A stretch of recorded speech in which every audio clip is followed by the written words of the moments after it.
Epicentro 1, CMI. Histórico descubrimiento de tumbas y riqueza muisca en excavaciones para Transmilenio en Usme. Retiran 26 restos de nativos muiscas. Examinan collares y vasijas. Presentan proyecto de presupuesto por más de 350 billones de pesos. Se abre vacunación para mayores de 25 años. La ONU denuncia alarmante crecimiento de desplazamiento en Colombia. En 4 departamentos se concentra siembra de coca en el país.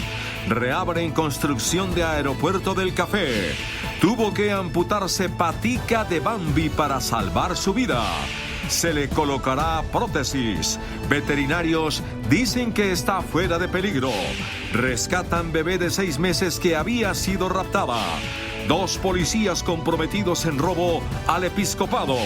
Presidente Biden plantea vacuna obligatoria.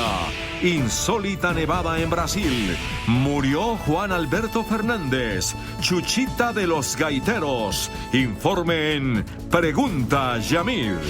Con Claudia Palacios y Margarita Ortega.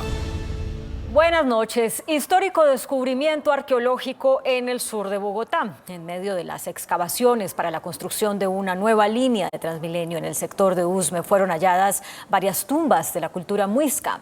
Los restos óseos, collares y vasijas fueron retirados del lugar. Bajo la más estricta custodia permanece esta área en la localidad de Usme, en la que se encontraron vestigios muiscas que, según los análisis preliminares, podrían ser de la época de la llegada de los españoles a Colombia. Se han encontrado 26 tumbas, en las cuales se han encontrado cadáveres o huesos de indígenas del periodo más o menos muisca. Entre adultos y subadultos, vasijas y fragmentos cerámicos asociados a estos contextos y elementos líticos, entre otros vestigios. El impresionante hallazgo arqueológico se registró en medio de las obras de ampliación de la troncal de Transmilenio por la avenida Caracas. Se encuentran en este momento en análisis de laboratorio por parte de los arqueólogos vinculados al proyecto. De manera preliminar, podríamos decir que se trata de elementos de los grupos muiscas tardíos, es decir, los grupos que habitaron este territorio en épocas muy cercanas a la llegada de los españoles. Las labores de excavación se adelantan milimétricamente. El distrito mantuvo en reserva el descubrimiento para evitar la llegada masiva de guaqueros. El valor, que los bienes arqueológicos más bien no tienen un valor comercial, su valor es cultural y patrimonial. Ya que son vestigios que nos permiten conocer procesos sociales pasados ocurridos en nuestro país. El hallazgo ancestral se constituyó en uno de los más grandes en la historia reciente de Bogotá. El IDU, como parte del programa de arqueología preventiva, tiene la obligación de salvaguardar el patrimonio. Puede existir la posibilidad que el IDPC lo reciba, o puede ser también que algunas comunidades lo reclamen, y a través de un procedimiento que autoriza el ICAM, pues los entregaremos a esas comunidades que nos lo piden. Las piezas extraídas están siendo analizadas por el Instituto Nacional de Arqueología para determinar con exactitud a qué época pertenecían y su valor histórico. Usme es una de las localidades donde hubo mayor presencia indígena. Hace 7 años, en la Hacienda El Carmen, se encontró una necrópolis indígena. Esta noche el gobierno radicó ante el Congreso el proyecto de Presupuesto General de la Nación para 2022, aforado en 350 billones de pesos. El proyecto de presupuesto general de la Nación, que estudiará el Congreso de la República a partir de la próxima semana, tendrá un monto de 350 billones de pesos para financiar los programas del Estado y con partidas importantes para seguirle haciendo frente a la pandemia. La propuesta significa mayores recursos frente a la vigencia actual de 313 billones de pesos aprobados para este año, y lo que representa un incremento de 11,8%. Cabe notar que este año el presupuesto subió a los 332 billones de pesos con la incorporación de los recursos del Fondo de Mitigación de Emergencias FOME. Para 2021 también se contará con estos recursos en gran parte para los sectores de educación, para los programas de matrícula cero, salud, para el fortalecimiento en la prestación del servicio en medio de la pandemia, y la política social para iniciativas como Familias en Acción, Ingreso Solidario, entre otros. La Registraduría General del Estado Civil tendrá un aumento en su presupuesto de cara a la financiación de las elecciones del próximo año. En otros hechos, Naciones Unidas reveló que el desplazamiento forzado en Colombia se incrementó en 193% en el primer semestre del año. Los departamentos de Antioquia, Cauca y Nariño son los más afectados por esta situación. La Oficina de Asuntos Humanitarios de la ONU presente en Colombia alertó sobre el crecimiento desbordado del desplazamiento forzado en el país. En lo que va de 2021 han ocurrido 97 eventos de desplazamiento masivo. 44.647 personas han tenido que huir de sus viviendas por amenazas de grupos armados. En los primeros 7 meses de 2021 se han desplazado más personas que en todo el año pasado. La cifra evidencia un incremento del 193%.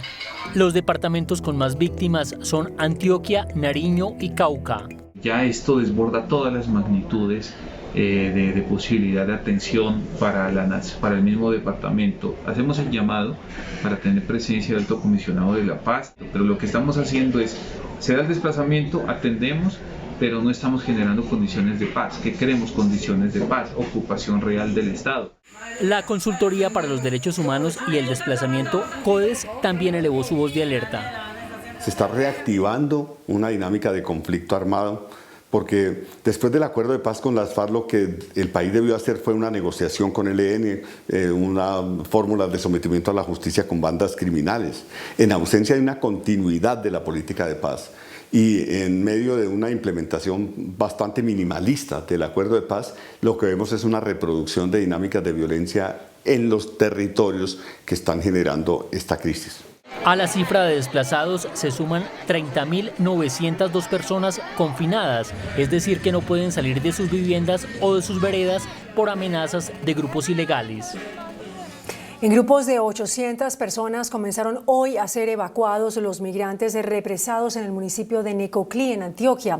Las autoridades locales, sin embargo, consideran que este plan no será suficiente para movilizar la gran cantidad de ciudadanos de otros países que están en la población.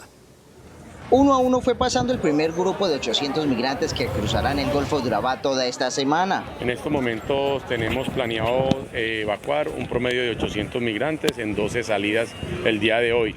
En estos momentos también tenemos ya vendidos 9.000 cupos que estarán saliendo hasta la fecha del 7 de agosto. Esto enardeció a los extranjeros que llevan días a la espera y no lograron conseguir un cupo en la lancha para seguir su paso. Si nosotros no viajamos mañana, va a tener que hacer una huelga aquí. Autoridades locales solicitan a la Armada Nacional un transporte humanitario. Todos los días nos está llegando al municipio de Necoclí entre 1.000, 1.200 y 1.500 emigrantes. Entonces, vamos a tener, el represamiento va a continuar y quizás más grande. Autoridades locales solicitaron al gobierno nacional un consejo de seguridad la próxima semana para tratar de dar solución a la problemática migratoria. La Oficina de Naciones Unidas contra la Droga y el Delito reveló que el 70% de los cultivos de coca en Colombia están concentrados en 4 departamentos. Nariño, norte de Santander, Putumayo y Cauca concentran el 70% del total de la coca sembrada en el país. Sobre todo en las zonas de frontera. Entonces, en Catatumbo tenemos un enclave productivo, en Putumayo, en la frontera con Ecuador, hay otro enclave productivo, en Nariño, cerca de Tumaco, en la zona también de frontera con Ecuador, hay otro enclave productivo. En las zonas de salida hacia el mar, en el Charco, tenemos un enclave productivo. En la zona montañosa del Cauca, en Argelia el Tambo, que tiene una conexión directa, digamos, con el océano. En esa zona se han creado espacios que la ONU describe como enclaves, que favorecen la economía ilegal. Es muy compleja y está ocasionando que la economía ilícita se mezcle con actividades lícitas y eso puede ser muy peligroso para el país. En regiones como la Orinoquía y en la Sierra Nevada los cultivos están disminuyendo, pero en 4 departamentos del noroccidente del país el incremento fue del 24%. Sobre todo en Antioquia, Córdoba, Chocó y Bolívar. En esa zona se presenta el incremento de los cultivos en este año. En el resto del país predomina la reducción. En general, los cultivos de coca bajaron 7%, pasando de 154.000 hectáreas en 2019 a 143.000 en 2020. El potencial de producción de cocaína aumentó de 1.137 toneladas en 2019 a 1.228 en 2020. Por su parte, el alto comisionado para la estabilización, Emilio Archila, aseguró que pese a los problemas generados por la pandemia, creció el programa de sustitución voluntaria de cultivos ilícitos, alcanzando más de 44.000 hectáreas. El alto consejero para la estabilización, Emilio Archila, destacó el avance del proceso de sustitución de cultivos ilícitos en el país, que llegó a las 100.000 familias que han entrado a la legalidad, sustituyendo 44.000 hectáreas en todas las regiones de Colombia, con una inversión cercana a los 1.2 billones de pesos. Por eso celebramos los 300.000 millones de pesos que se han inyectado del presupuesto general de la Nación al programa. Y con estos recursos venimos a fortalecer además 2 programas adicionales, el de pago por servicios ambientales y el de formalizar para sustituir. Son 400.000 colombianos que han logrado beneficiarse de los programas de sustitución de cultivos, que incluyen además mejoras en salud y educación, entre otros aspectos. La Secretaría de Ambiente de Bogotá reveló que al venado de páramo, que fue rescatado en el norte de Bogotá hace unos días, le fue amputada la pata que tenía herida para salvarle la vida. Tras la segunda intervención quirúrgica, los veterinarios determinaron amputar la pata delantera de Bambi, el venado rescatado hace 2 semanas en el norte de Bogotá.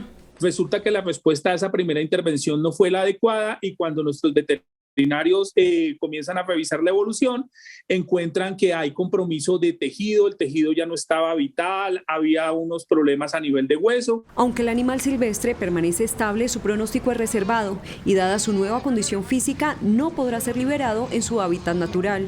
Las siguientes 3 semanas son importantes porque es necesario colocarle una prótesis para que logre un apoyo y una estabilidad el venado. Bambi es un adulto y la fractura con la que fue encontrado en la carrera séptima con 127 era una herida vieja que no pudo sanar. En el medio natural su viabilidad hubiera sido muy poca, ya con la fractura con la que venía. Fue también una ventaja para él que terminara en manos de nuestro centro, de nuestros profesionales del Centro de Recepción de Fauna y Flora. Los veterinarios por lo pronto le pusieron una muleta de soporte mientras cicatriza su pata. Bambi pertenece a una especie en vía de extinción. Por orden de la Corte Constitucional, el Consejo Superior de la Judicatura deberá adoptar un plan de descongestión para la justicia penal. La presidenta de la Judicatura, Gloria López, se refirió al fallo. La Corte le ordenó al Consejo Superior de la Judicatura que a más tardar en 6 meses presente un plan de descongestión para la justicia penal, pues cuestionan que persistan problemas estructurales en los términos y plazos relacionados con el represamiento de más de 570.000 procesos en todo el país con corte a 2019. Los procesos que teníamos en los juzgados penales de todo el territorio nacional ascienden a 106.000, de los cuales 40.000 ingresaron en el 2020.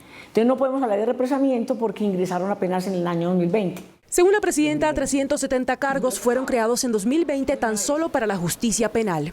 La magistrada confirmó que ya está la plata y este año serán creados 19 nuevos despachos de jueces especializados para atender los homicidios contra líderes sociales. Este año pues es crear en Chocó, en Tumaco, en Antioquia, en Cúcuta. Sí. Uno CMI conoció que la Fiscalía acusó a la llamada Primera Línea de Bogotá de cometer varios casos de tortura en los campamentos que albergaban a los integrantes de ese grupo. También lo señala de tener vínculos con las disidencias de las FARC. La Fiscalía dice que el grupo de Primera Línea en Bogotá habría cometido varios casos de tortura de personas a quienes señalaba de ser infiltrados de la policía. Las víctimas habrían sido atadas en sus extremidades y golpeadas con armas cortopunzantes, como quedó en un registro de la Policía Judicial. Al sujetarlo a un poste, semidesnudarlo, torturarlo, señora juez, manifestó que alrededor de un grupo de 14 personas lo estuvieron torturando y quiere decir que aún hay varias personas que deben ser identificadas y que puedan ser parte de esto. Sin embargo, para el abogado de los detenidos, la Fiscalía no aportó pruebas para vincularlos al hecho.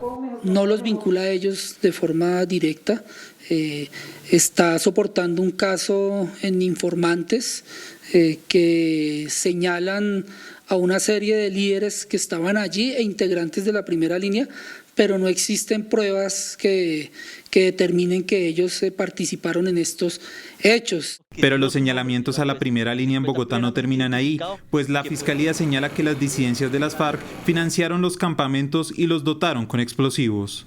Uno de los ciudadanos y los testigos que efectivamente hizo parte de estos campamentos de resistencia y que allí tuvo conocimiento de la posible vinculación con posibles disidencias de las FARC y cómo se han estructurado allí para llevarles elementos a estas personas para que estén permanentemente dotadas de elementos para poder atacar a la fuerza pública. Para la defensa de los detenidos, la Fiscalía busca criminalizar la protesta. Dentro de estos informes se habla de la fabricación de explosivos, de la tenencia de armas, del financiamiento incluso de disidencias y de grupos al margen de la ley, pero nada de esto fue incautado, nada de esto fue presentado ante las autoridades judiciales. En un informe oficial conocido por este noticiero, queda registro que este año han sido detenidos 134 integrantes de la primera línea en el país. La mayoría de las capturas fueron en Bogotá, seguido de Cali y Soacha. El abogado Iván Cancino, defensor del dimitente senador Richard Aguilar en el proceso por presunta corrupción en la gobernación de Santander, tiene un contrato de asesoría precisamente con esa gobernación. Cancino respondió a la polémica generada por esta situación. El contrato de asesoría jurídica con la gobernación de Mauricio Aguilar, hermano del senador capturado, vence el próximo mes y es por 50 millones de pesos. Diputados piden investigaciones. Eso pues es lo que causa el escozor en la ciudadanía, porque pues obviamente precisamente el señor Richard Aguilar está metido en la cárcel por haber montado un entramado y sofisticado cartel de corrupción, o presuntamente haber montado un sofisticado cartel de corrupción, que es lo que pues hoy lo tiene justamente en esa situación en la que se encuentra. CMI estableció que en la Corte Suprema hay preocupación por el extravío de una caja con 9 libros de las resoluciones proferidas por el despacho del gobernador entre 2013 y 2017 y por la entrega de documentación espuria o falsa con fechas de 2012 y 2013 pero creadas en 2021 provenientes de la Secretaría de Planeación y relacionadas con el polémico contrato de la Villa Olímpica, del que se dice Richard Aguilar habría recibido más de 2.400 millones en coimas. Iván Cancino advierte que su contrato con la gobernación nada tiene que ver con la defensa de Richard o de su familia. En el marco del proceso contra Richard Aguilar, la Corte Suprema de Justicia citó a indagatoria para este 23 de agosto al representante de la Cámara por el Centro Democrático, Edwin Ballesteros. El congresista deberá responder por presuntas irregularidades en contratos de la empresa de servicios públicos de Santander, de la que fue gerente entre los años 2013 y 2016. Su proceso se desprende del expediente por corrupción contra el exgobernador Richard Aguilar. En medio de un foro internacional de economía, el presidente Iván Duque arremetió contra los proyectos populistas y demagogos que quieren llegar a la presidencia en 2022. El jefe de Estado aseguró que hoy dan pan, pero que mañana entregarán hambre.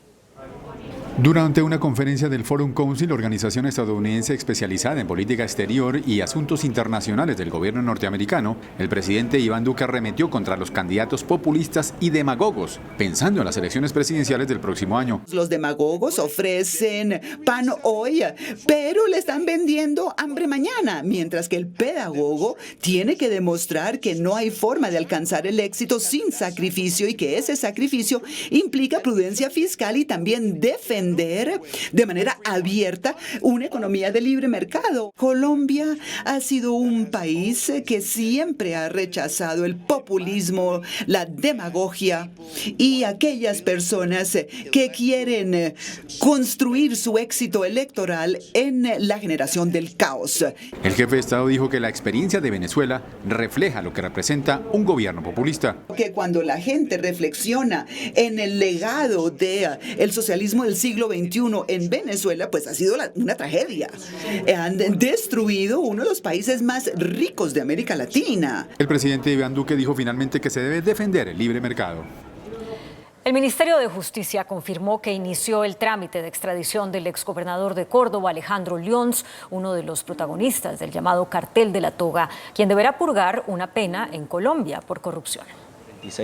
Estados Unidos dio inicio al trámite de extradición del ex gobernador de Córdoba, requerido por la justicia colombiana por una condena de 5 años de cárcel por la apropiación de recursos de regalías.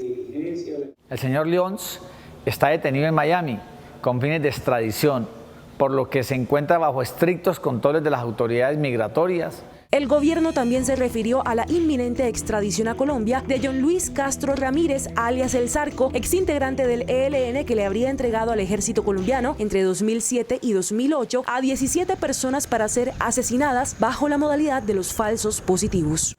Esperamos que a finales del mes de agosto sea notificada la determinación de la extradición. Un juez aprobó un acuerdo de colaboración entre la Fiscalía y 3 exdirectivos de la multinacional Odebrecht, con el cual estos no serán procesados penalmente por el pago de $6,5 millones para obtener el contrato de la Ruta del Sol Sector 2. Por petición de la Fiscalía, un juez aprobó el principio de oportunidad a los exdirectivos de la multinacional Odebrecht, Luis Bueno, Luis Eduardo Darrocha y Luis Mameri, señalados de ser los cerebros del soborno de $6,5 millones que pagó la multinacional para obtener el contrato de la Ruta del Sol Sector 2.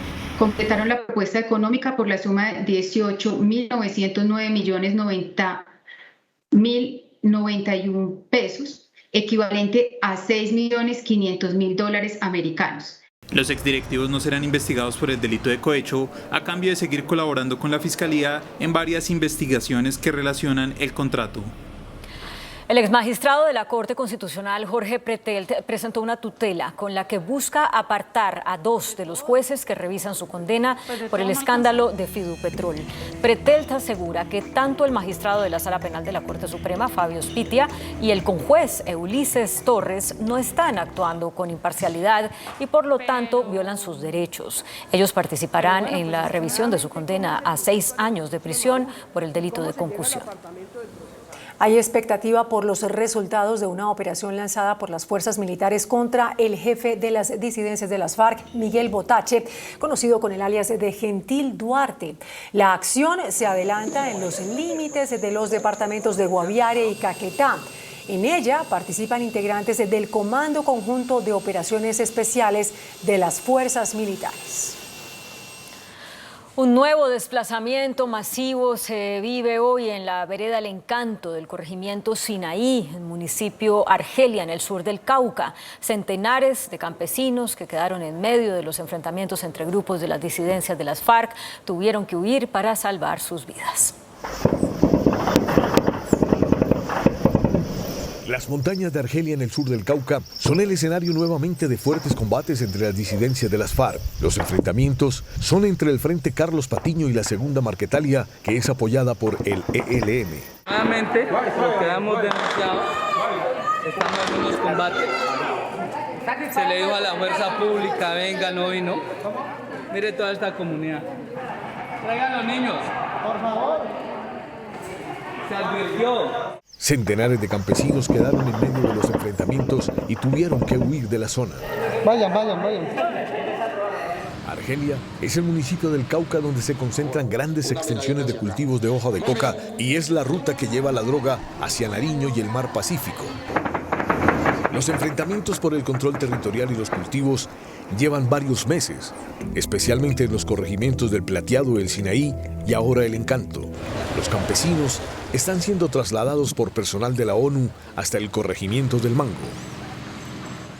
Y por el incremento de asesinatos y otros delitos como extorsión y hurto en el municipio de Buenaventura, la Iglesia Católica y organizaciones civiles convocaron a una gran marcha contra la violencia que tiene en zozobra a los habitantes de esa población.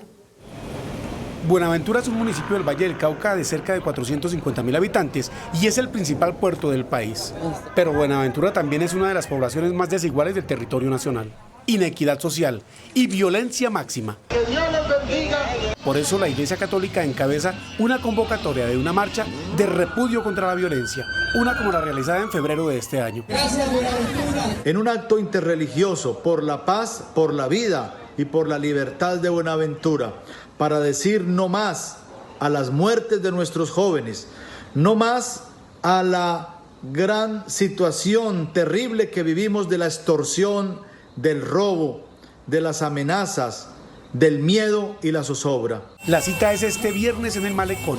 La marcha, la manifestación pacífica para pedir no más muerte será entre las 3 y las 5 de la tarde. Habitantes y comerciantes de la localidad de Usme, en el sur de Bogotá, hicieron un nuevo llamado a los jóvenes que han protagonizado los desmanes en esa zona de la capital. Piden que cesen los disturbios y los saqueos.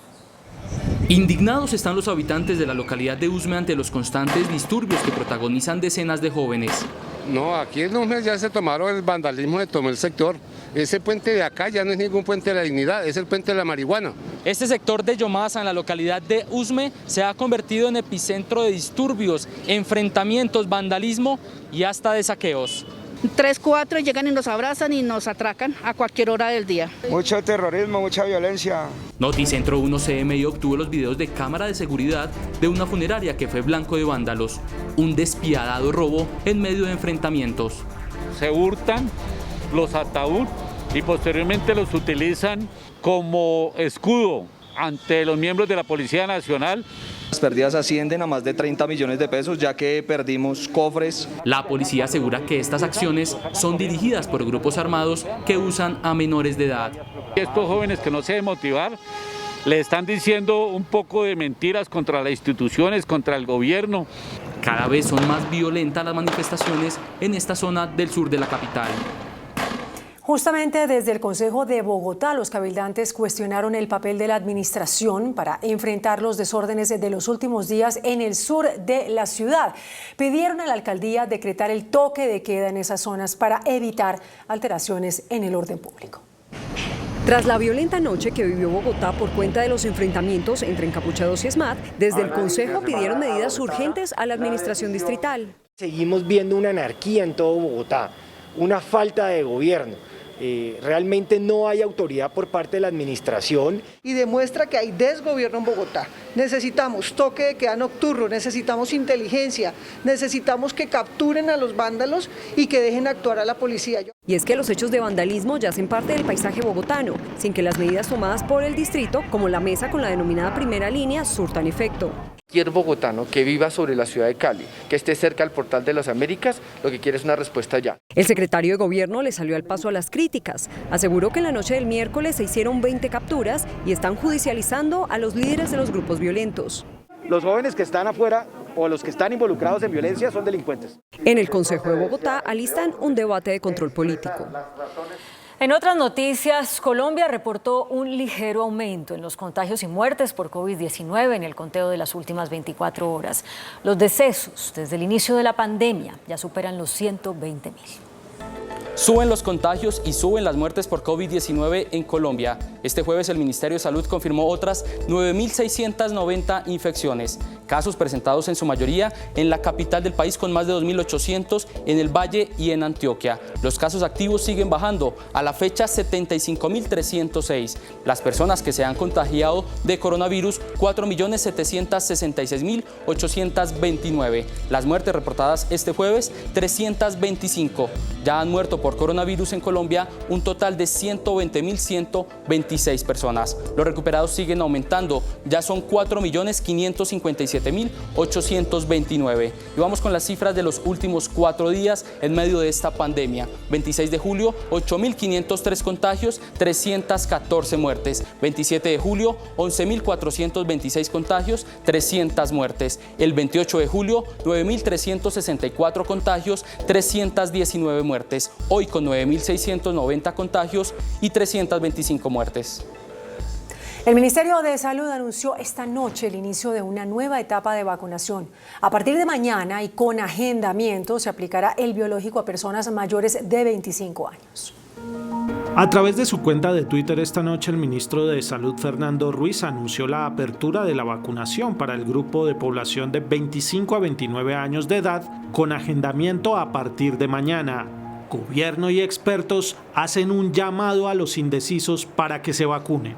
Justamente lo que tenemos que hacer en este momento es ayudar a persuadir y que cada uno de los que creemos y que las vacunas definitivamente salvan vidas, podamos ayudar a convencer de la mejor forma a aquellos ciudadanos que por alguna razón todavía no se han vacunado y ya deberían estar vacunados. Aunque el gobierno tiene previsto abrir completamente la vacunación contra el COVID-19 sin distingo de edad a mediados de agosto, las EPS a través del gremio que las representa han hecho un llamado al Ministerio de Salud para que esa fecha se anticipe y este fin de semana que viene se comience con esta apertura. La representante en Colombia de la Organización Panamericana de la Salud, Gina Tambini, expresó hoy su preocupación por la llegada de la variante Delta del coronavirus a Colombia. La representante de la OPS en Colombia, Gina Tambini, afirmó que la variante Delta, que ya está presente en Colombia y en numerosos países de la región, es una de las más preocupantes para la organización por su alta contagiosidad. ¿Por qué nos preocupa? Porque tiene esta variante del virus, del nuevo coronavirus, la variante Delta, una mayor capacidad de transmisión, puede pasar de persona a persona con más facilidad y también la reproducción del mismo virus en el sistema respiratorio alto. Lo que más le preocupa a la OPS es la capacidad de reproducción que tiene esta variante. Tiene una reproducción mayor, 1.200 veces más que el SARS-CoV-2. Para contrarrestar la variante Delta ya presente en Colombia, la OPS recomienda evitar las aglomeraciones, intensificar el autocuidado y vacunarse. Y el director de prevención del Ministerio de Salud, Gerson Vermont, aseguró que la isla de San Andrés va en camino de lograr la denominada inmunidad de rebaño contra el COVID-19. Con un 45% de la población vacunada con su esquema completo, San Andrés es uno de los departamentos que está avanzando más rápidamente en la vacunación contra el COVID-19. 7 de cada 10 habitantes de la isla al menos se han puesto una dosis. Invitamos a toda la población de San Andrés a que acuda al hospital a aplicarse la segunda dosis que le corresponde. Y mientras avanza la vacunación en San Andrés, el Ministerio de Salud reportó que en todo el país ya se han aplicado más de 26.186.000 dosis. A la fecha en Colombia se han vacunado con esquema completo 11,7 millones de personas. Juan Armando Rojas, Noticentro 1 CMI. Y el Senado de la República es la primera entidad del Estado en exigir carnet de vacunación contra el COVID para permitir el ingreso a sus instalaciones. El anuncio lo hizo el presidente del Legislativo, Juan Diego Gómez. La decisión del presidente del Senado ya está siendo puesta en marcha por el secretario general de la corporación. Solamente personas que acrediten que ya tienen completa las dosis o la única dosis de la respectiva vacuna pueden ingresar a los recintos de sesiones de comisiones, a las plenarias de Senado y a las oficinas que más tránsito de personas tienen. Esa es una de varias medidas de asegurar el cumplimiento del aislamiento, del lavado de manos, de la desinfección. Además de presentar el carnet de vacunación para poder ingresar al Senado de la República, los congresistas, funcionarios y visitantes tendrán que cumplir con todas las medidas de bioseguridad, entre ellas el lavado de manos.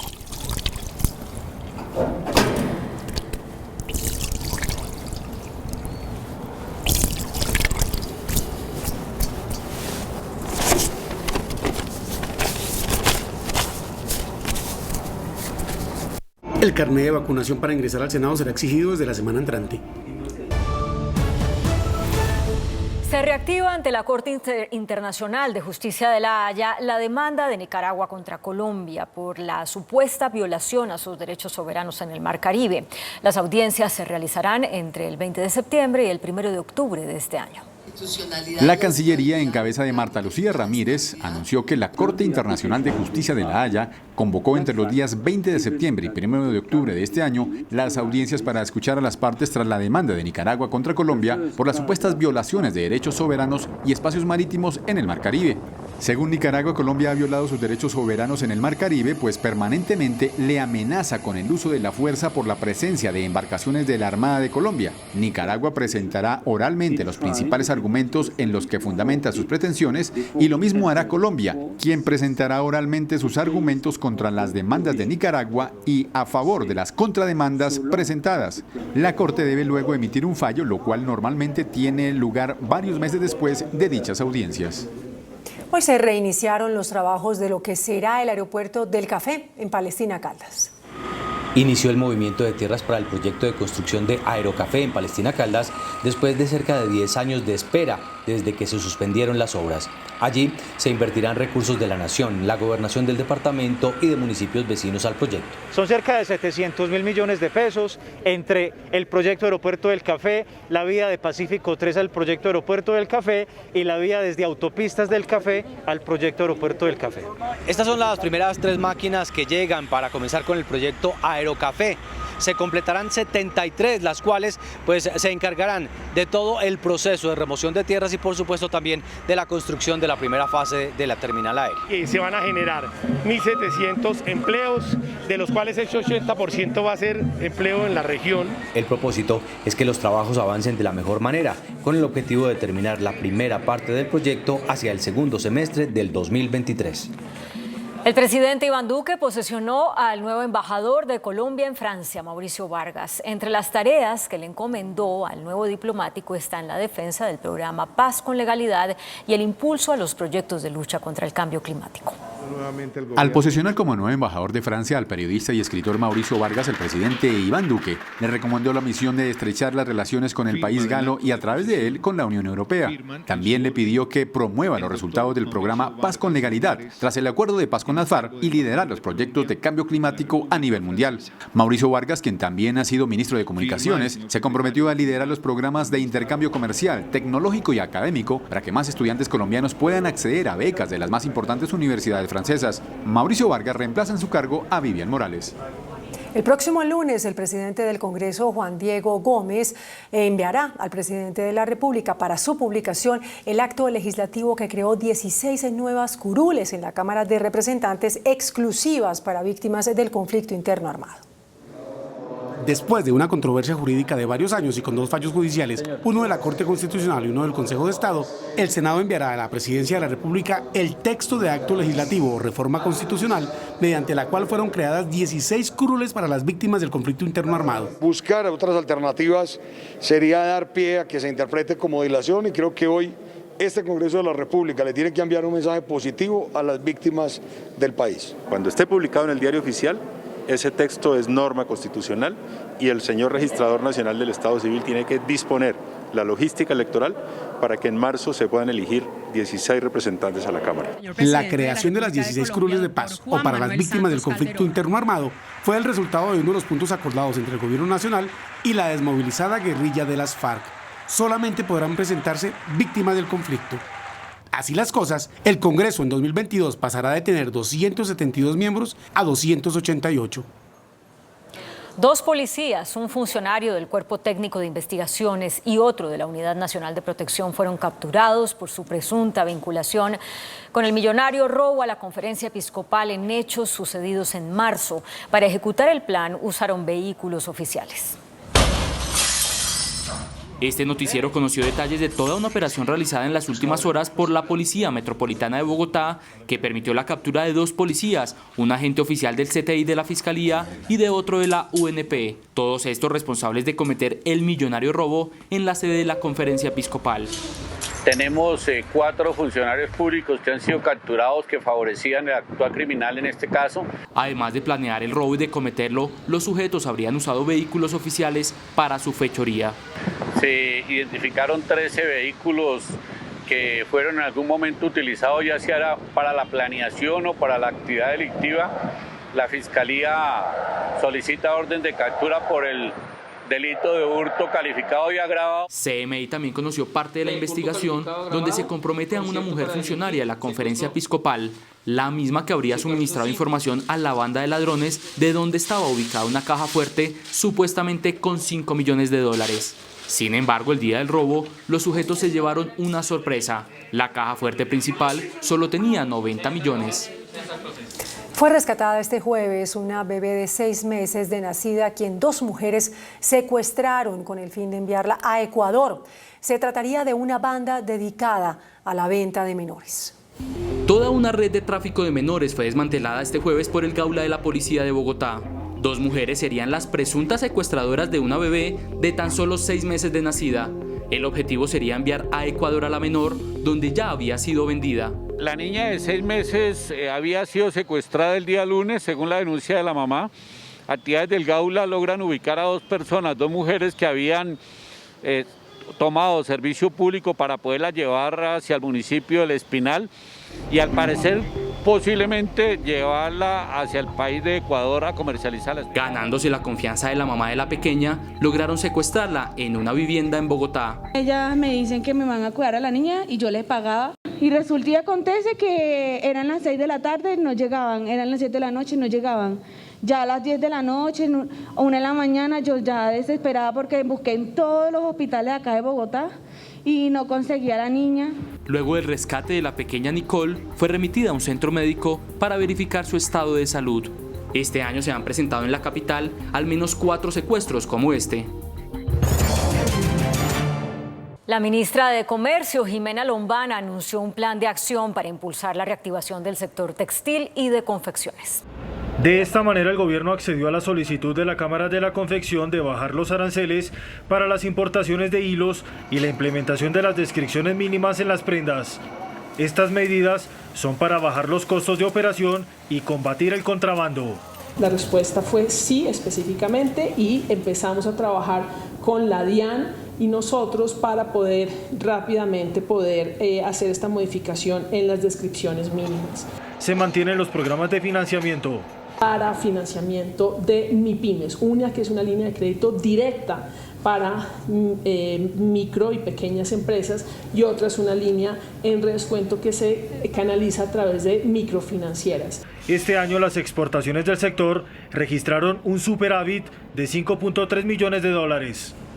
El ministro de Minas y Energía, Diego Mesa, reveló que en los últimos 3 años se ha formalizado la actividad de 5.000 mineros artesanales. Este jueves se alcanzó la cifra de 5.000 mineros formalizados en los últimos 3 años. El gobierno destaca la cifra al señalar que es el mejor registro si se tiene en cuenta que en los últimos 12 años apenas se formalizaron 6.000 actores en el sector. Se avanza a buen paso en Antioquia, Caldas, Boyacá y Cundinamarca. Estuvimos conmemorando la minera número 5.000 formalizada en este gobierno. Es un gran hito porque ya sobrepasamos lo que se había hecho en los 8 años anteriores a la administración del presidente Iván Duque. Se espera cerrar el gobierno con más de 27.000 mineros formalizados a través del impulso de las mesas regionales en el territorio nacional. La meta para el final de este cuatrenio son llegar a 27.000 mineros formalizados y seguir contribuyendo a esa minería a lo legal. La formalización aumenta la generación de empleo en el sector. La ministra de Transporte, Ángela María Orozco, lanzó el plan de navegabilidad del río Magdalena. Aseguró que en 2 años habrá cruceros navegando por el río. El gobierno, dijo la ministra de Transporte, le apuesta a una recuperación plena del río Magdalena una vez adjudicada la APP en el próximo año.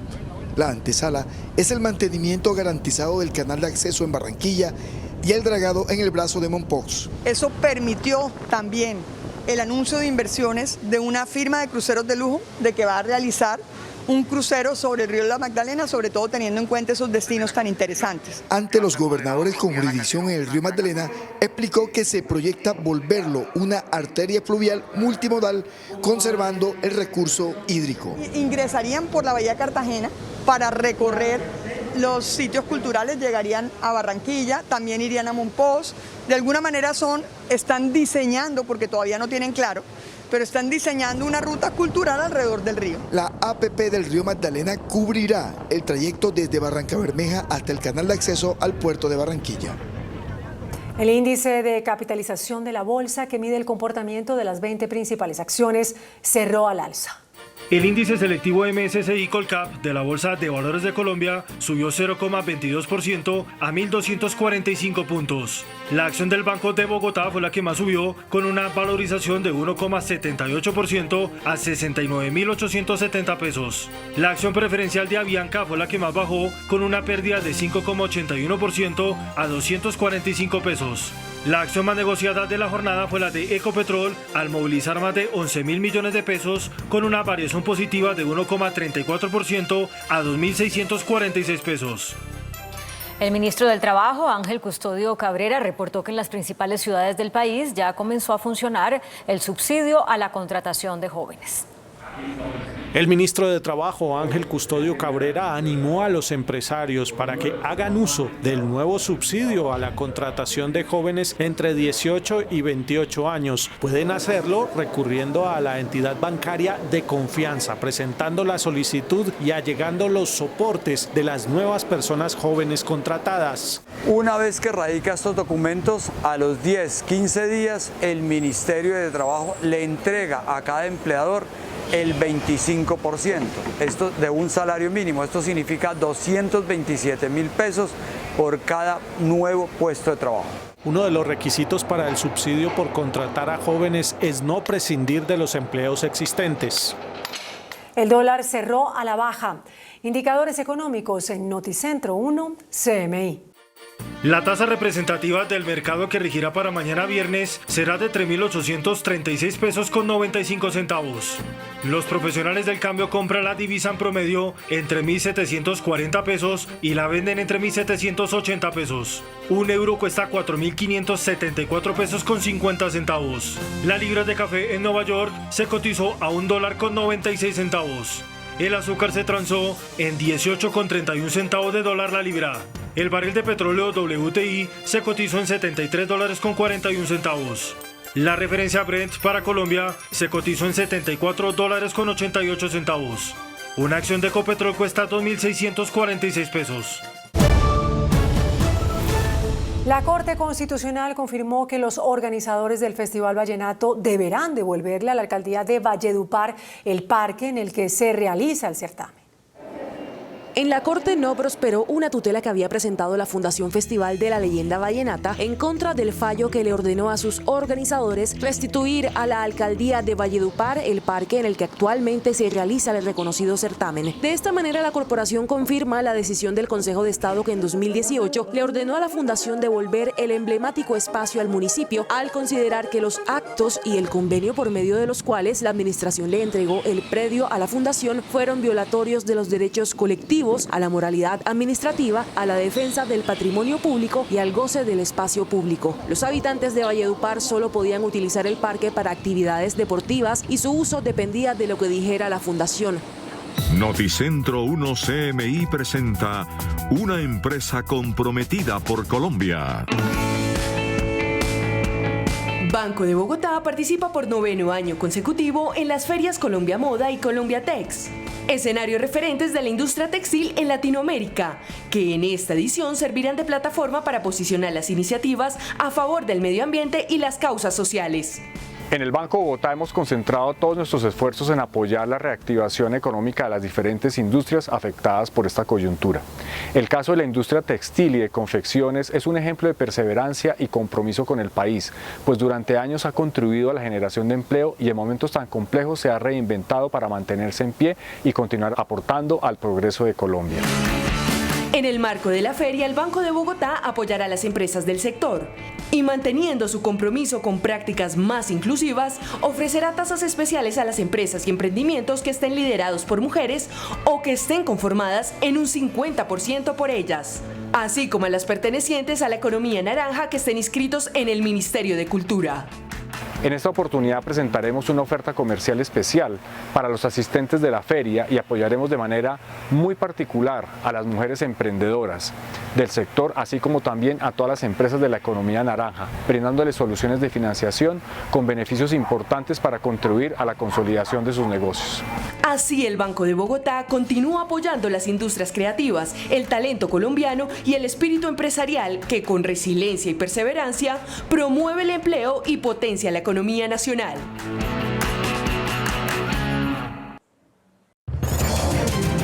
Por primera vez, el presidente de Estados Unidos, Joe Biden, dijo que no descarta hacer obligatoria la vacunación contra el coronavirus. Esto al mismo tiempo que anunció que le exigirá a los trabajadores federales que se vacunen y que en caso de que no lo hagan, utilicen tapabocas y presenten una prueba negativa de COVID cada semana. El presidente Joe Biden tomó medidas para impulsar la vacunación contra el COVID-19 en Estados Unidos, las cuales estarán concentradas en 4 millones de trabajadores del gobierno federal. Aquellos que no demuestren estar totalmente inmunizados tendrán que llevar un tapabocas en todo momento, independientemente de su cargo, mantener distanciamiento físico con otros empleados y cumplir con un requisito de pruebas de detección semanales o 2 veces por semana. The truth is, as more people get vaccinated, we are better protected as a nation. It's a pandemic of the unvaccinated. There are about 90 million Americans who are eligible to get the shot, but haven't gotten it yet. As I just mentioned, nearly all of the cases, hospitalizations and deaths due to COVID-19 today are from unvaccinated people.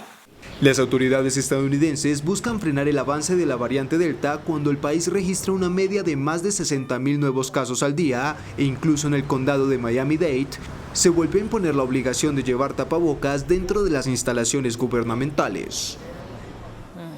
Japón superó por primera vez los 9.500 casos diarios de coronavirus. Tokio, que es la ciudad anfitriona de los Juegos Olímpicos, registró un nuevo récord, más de 3.800 contagios en las últimas 24 horas.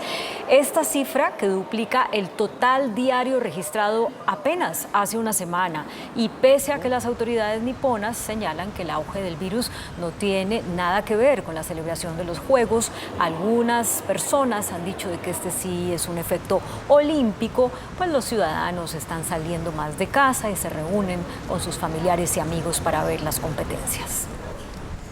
Uruguay autorizó aplicar una tercera dosis de la vacuna contra el coronavirus desarrollada por Pfizer a todas las personas que fueron inmunizadas inicialmente con Sinovac. Esto a pesar de que la Organización Mundial de la Salud dijo que es peligroso que una misma persona reciba diferentes marcas de vacunas. El gobierno aseguró que para este caso la vacunación será escalonada y como mínimo a los 90 días de haber recibido la segunda dosis de Sinovac, la cual le ha sido inyectada a más de 1.500.000 uruguayos. Israel autorizó la tercera dosis de la vacuna contra el coronavirus a las personas mayores de 60 años. Para esto usará el biológico fabricado por Pfizer. La medida fue tomada para enfrentar la cuarta ola del coronavirus en ese país. Israel es el primer país que proporcionará la vacunación de refuerzo, es decir, la tercera dosis. Luis Almagro, el secretario general de la Organización de los Estados Americanos, dio positivo para coronavirus. Así lo confirmó el mismo Almagro a través de su cuenta de Twitter, en la que también precisó que está vacunado contra el COVID-19 y que por el momento no tiene síntomas. Dijo además que suspendió toda su agenda. El secretario hizo un llamado a cuidar a los demás y no dudar en vacunarse. La Organización Panamericana de la Salud advirtió que de continuar la interrupción en los servicios sanitarios en América Latina y el Caribe, la región podría enfrentar una avalancha de problemas de salud.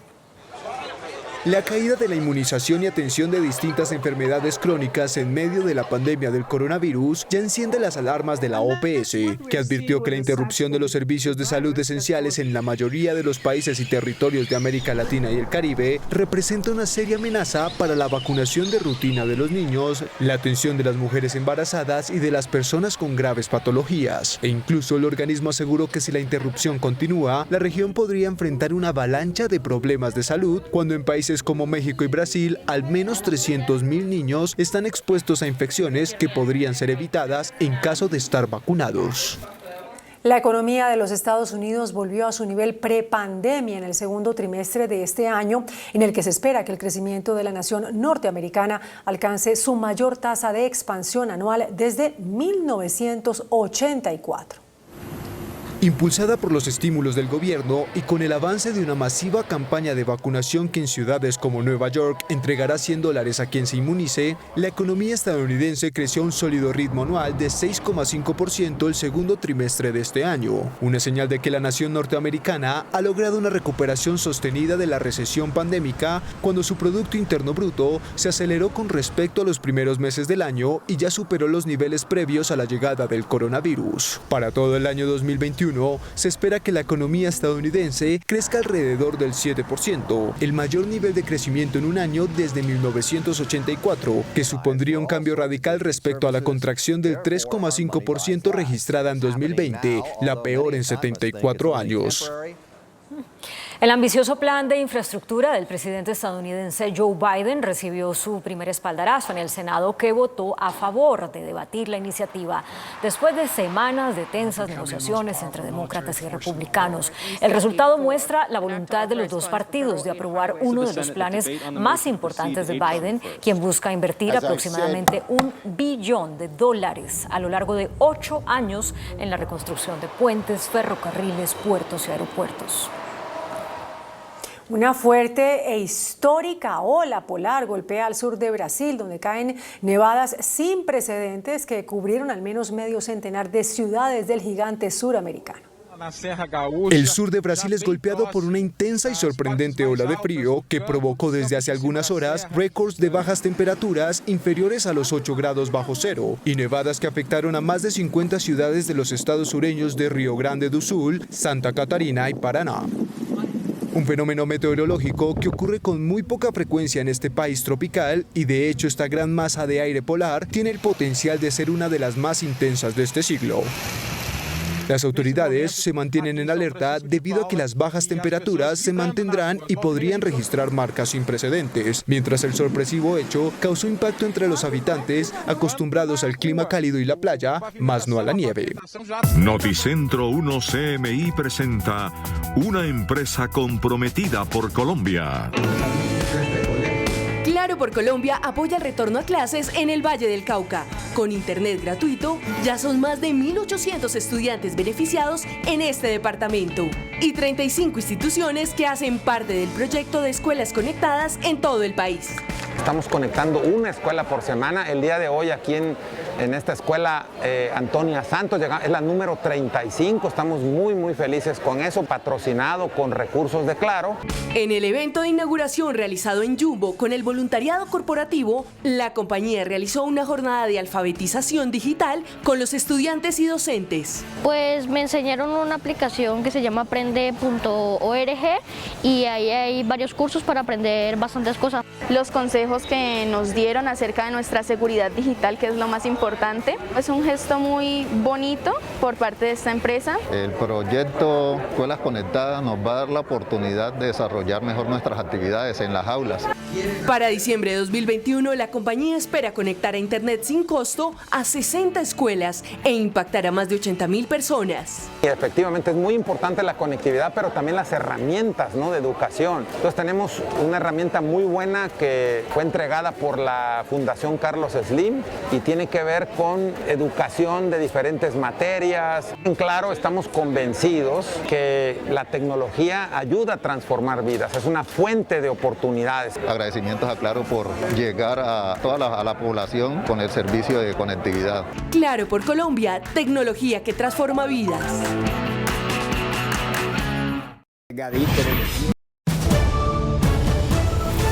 El folclore colombiano tuvo una gran pérdida. Murió Juan Fernández, más conocido como Juan Chuchita, la voz de los gaiteros de San Jacinto. Causa una ausencia de dolor y usted mandaron un castigo y que entubre tu corazón. El folclore está de luto.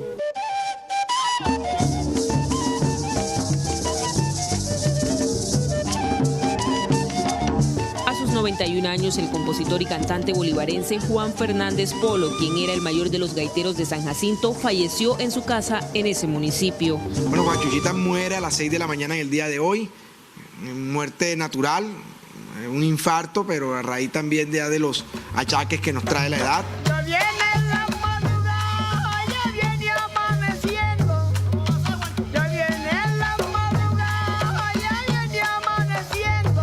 El maestro, que se destacó con su voz líder, integraba a los gaiteros desde 1975 y fue merecedor del premio Grammy en 2007 y el premio Vida y Obra en 2012 del Ministerio de Cultura. Chuchita primero era una leyenda viva, logró internacionalizar la música de gaita con los gaiteros de San Jacinto. En el campo donde vivo, junto con mi compañera. Sin duda, el líder de los gaiteros de San Jacinto, agrupación con la que llegó a todos los rincones del mundo, deja hoy un gran legado. Juan Alberto Fernández Polo, popularmente conocido como Juan Chuchita, murió a los 91 años de edad, luego de haber consagrado su vida al folclor nacional. Nació en San Jacinto, Bolívar, fue un gran compositor, cantante y tamborero de los Gaiteros de San Jacinto, agrupación que fundó y de la que era la voz líder. Hace 9 años, el 20 de abril de 2012, dialogó con nuestro director, Yamid Amat.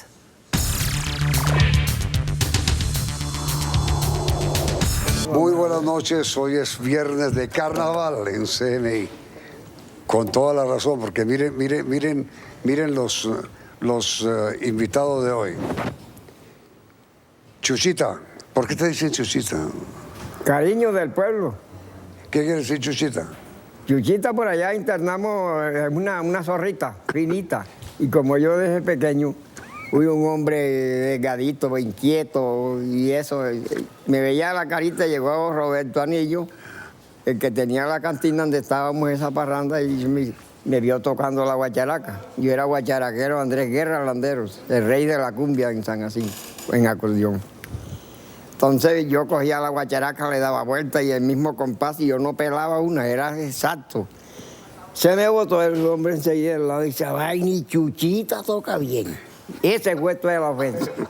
Y entonces después de eso la gente me tiraba en los pelados y decía, la Chuchita, que no sé qué. Yo trataba de molestarme y digo, pero no, si más loco el que le dice loco a otro loco.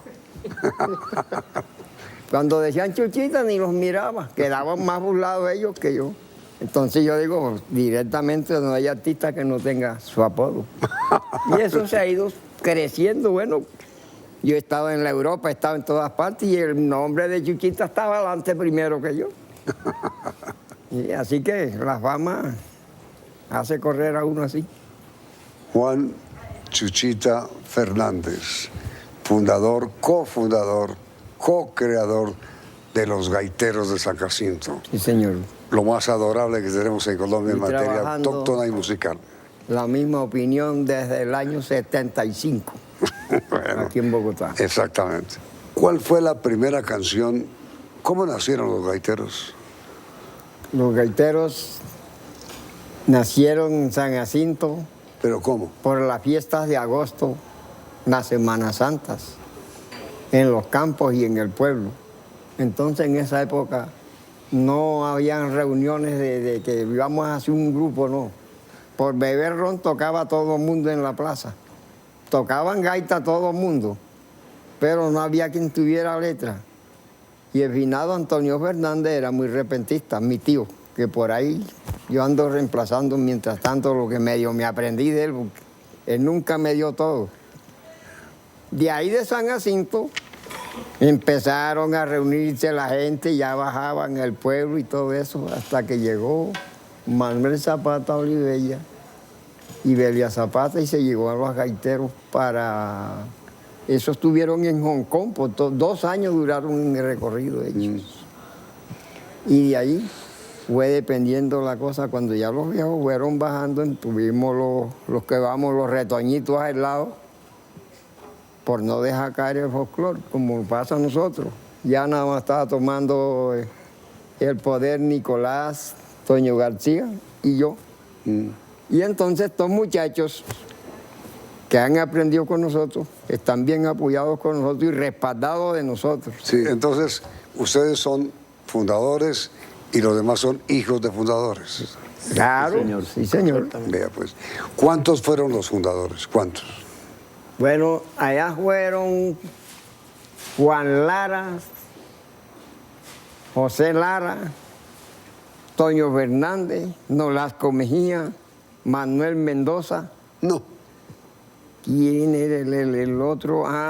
Que ya también falleció. Eliezer Meléndez. Sí. También falleció hace como 1 año. ¿Cuál fue el primer tema, la primera canción que lo lanzó a ustedes a la gloria? Bueno, le voy a decir que Toño Fernández, el primer que lanzó a la gaita. Toño Fernández. Sí. ¿Que lanzó? Candelaria. ¿El primero? Se enamoró de una mujer de ahí. ¿No fue la maestranza? Sí, él mismo después va... Pero primero fue la Candelaria. Después la maestranza. Primero Candelaria. Sí, sí. Fue la primera que lanzaron. Sí. Aquí están los gaiteros, papás e hijos. Candelaria.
Oye, Chuchi, ¿cómo mantiene usted esa voz, oye? Eso le quería yo contestar, de que porque a veces la naturaleza se impone. ¿Tú te tomas a veces tu aguardiente o no? Yo me tomo mis aguardientes y todo eso, pero a mí no es muy raro ponerme afónico y la voz clara diariamente. Oye, en 81 sí, necesitan escoger un poco que tengan la voz mía. ¿Tú estás casado? Si yo no me hubiera casado, ¿quién se iba a casar? Imagínate. Ya ando huyendo. A ver, oye, ¿cuántas mujeres has tenido? Bueno, si me pongo a contar, amanecemos. Sí, señor.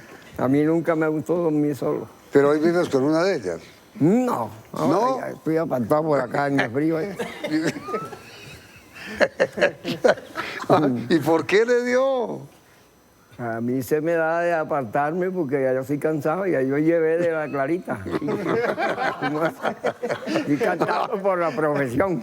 ¿No? Y entonces cuando se acerca una señora y lo quiere coquetear... La manoseó y... a encontrarme y nunca nos vemos más. Oye, y ha ocurrido, ¿no? Sí. Se acercan. Claro. Y se me cuelgan del pescuezo y ahí veces tengo que empujar a verme, mira, yo estoy cansado. Ay, mi chulita. Oye, ¿y cuántos hijos tienes tú? Yo voy a tener unos cuantos ahí, unos 10. ¿Hijos? 5 hembras y 5 varones. ¿Ah, sí? Ya todos son con la misma. También. Todavía el único sinvergüenza soy yo que ando andando. Y los mayores y todo, ya son todo mundo es grande ya. ¿Pero la misma señora fue la mamá? Con la misma, ¿De los con 10? la misma señora. ¿De los 10? Sí, señor. ¿Pero usted qué más hacía, por Dios, Chuchita? Porque nosotros empezamos y entonces no había televisión. Entonces no había televisión. Ay. ¿Y algunos? Cultivábamos en el campo y teníamos la familia. No había más esperanza. Nada más que hacer. Todos los años uno, hasta que llegamos, aprendamos ahí. Oiga, esta adoración de hombre fue el que nos puso a bailar. ¿Cuándo salió al mercado la maestranza? ¿Qué año fue que salió la maestranza? Gaby, tú no tienes así como 40 años. fecha. 30. Que fue cuando Entonces hicieron salió como en el 56, algo Imagínate, así. con 50 años. un festival que hubo en Cartagena. Salió la maestranza. ¿Quién escribió la maestranza? Y eso de pronto el viejo Toño salió con su maestranza y pegó. Toño Fernández. Pero yo Toño no Fernández. sabía de quién le escribió eso o que él lo hizo y pegaron ese año. Espero verlo pronto de nuevo por aquí, Chuchita. Nos despedimos de nuevo. Como dijo el que se iba para Magangué, si Dios quiere. Si Dios quiere.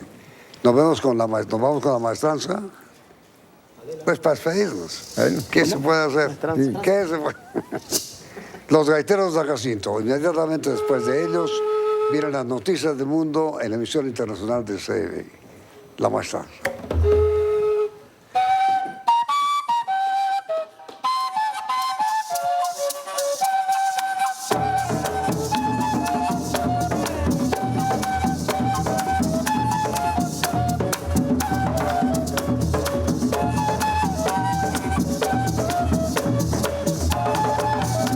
Para la gallina el maíz, para los pollos el arroz. Para la gallina el maíz, para los pollos el arroz. Para la vieja los viejos. Para la vieja los viejos. Para la muchacha yo. Para la vieja los viejos. Para la muchacha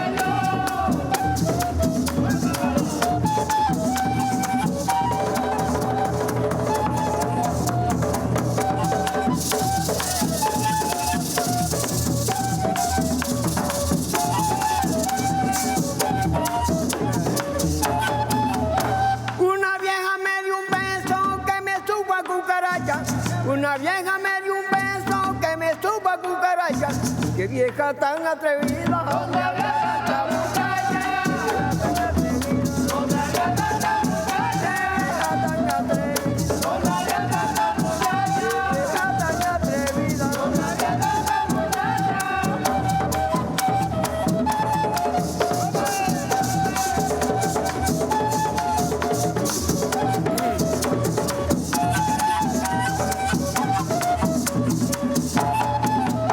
La mujer villanuevera no gusta del currulao.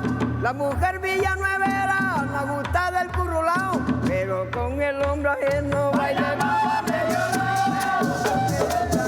Baila